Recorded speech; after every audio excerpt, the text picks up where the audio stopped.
హిందువులు అత్యంత పవిత్రమైన రోజుల్లో ఇదొకటి. ఈ యొక్క రోజున శివుడు మరియు పార్వతి వివాహం జరిగిందని విశ్వసిస్తారు. అందువల్ల శివశక్తి కలయికగా ఈ పర్వదినాన్ని ప్రత్యేకంగా జరుపుకుంటారు.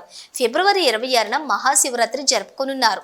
హిందూ ధార్మిక విశ్వాసాల ప్రకారం మహాశివరాత్రి రోజున ఉపవాసానికి చాలా ప్రాముఖ్యత ఉంది. ఆ రోజున భక్తులు శివుడిని ఆరాధిస్తూ ఉపవాసం పాటిస్తారు. కానీ మొదటిసారి ఉపవాసం ఉండే వారిలో కొంత సందిగ్ధత ఉంటుంది.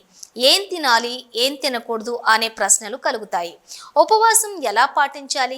శివరాత్రి పర్వదినం ఉపవాసంతోనే ప్రత్యేకంగా జరుగుతుంది. కొందరు పూర్తిగా ఉపవాసం ఉంటారు. ఈ సమయంలోని వారు కేవలం మంచినీటిని మాత్రమే త్రాగుతారు. కానీ అనారోగ్య సమస్యలు ఉన్నవారు పండ్లు, పళ్ళ రసాలు, తేనె కలిపిన నీరు వంటివి తేలికపాటివి ఆహారాన్ని తీసుకోవచ్చు. ఏం తినకూడదు?